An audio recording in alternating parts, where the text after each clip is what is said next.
দিন আকিকা এটাও নেই। আব্দুর রাজাক সাহেব, তাহলে যে 7 দিনের দিন আকিকা দেওয়া হয়নি, এখন বলেন আল্লাহ ভুল হয়েছে, মাফ করো, আর কোন কথা নেই। গরু দিয়ে আকিকা চলবে না, উট দিয়ে আকিকা চলবে না, ছাগল, ছাগি, ভেড়া, ভেড়ি, দুম্বা, দুম্বি, এই 3 শ্রেণীর প্রাণী, এই 6টা দিয়ে আকিকা চলবে। দাঁতের কোনো শর্ত নেই, সুন্দর হওয়া শর্ত নেই, মোটা তাজা শর্ত নেই, ওগুলো সব কুরবানির ব্যাপারে।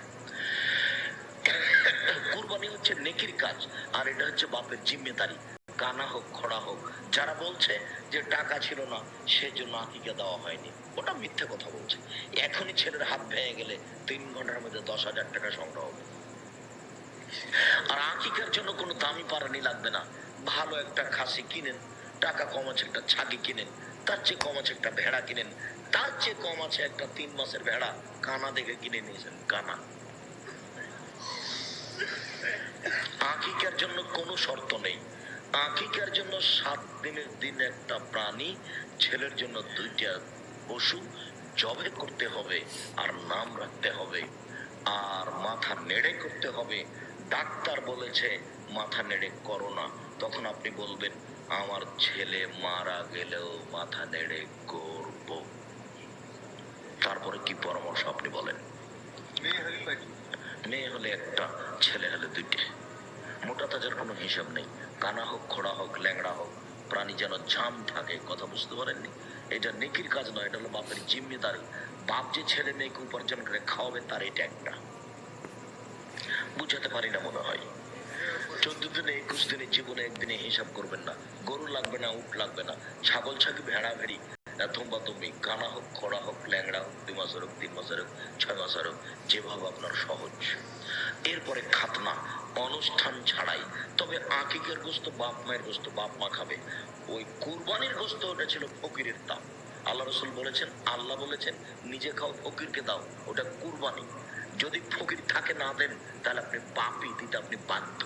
আর আকিকার গোস্তটা বাপের জিম্মেদারি, ও দিবে না দিবে সেটা তার ব্যাপার। আত্মীয় স্বজনকে দিবে না দিবে তার ব্যাপার, ও জবাই করে মানুষকে খাওয়াই দিবে কিনা সেটা তার ব্যাপার, ওটা ব্যক্তিগত ব্যাপার।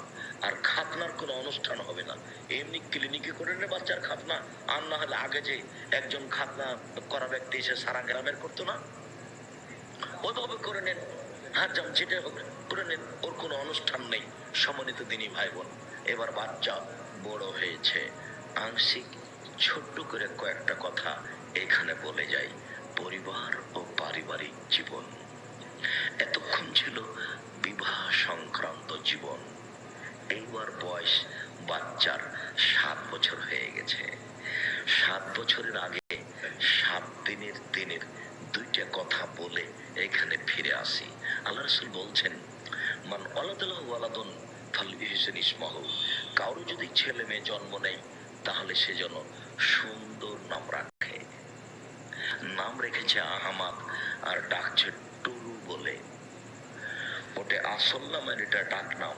এই বাপও নয় ও মাও নয়, দুইজনই সংসার কি জিনিস জানে না।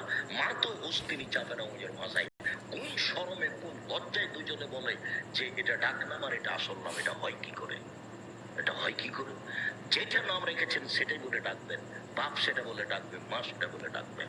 কেন বললো ডাক নাম এটা আর আসল নাম এটা? কেন বললো? ও বাপের যোগ্যতা রাখে না, বাপ কাকে বলে, ও মায়ের যোগ্যতা রাখে না, মা কাকে বলে। তো সৌদি আরবের পোলাপাইনের যে আমার বন্ধু বান্ধব, তাদের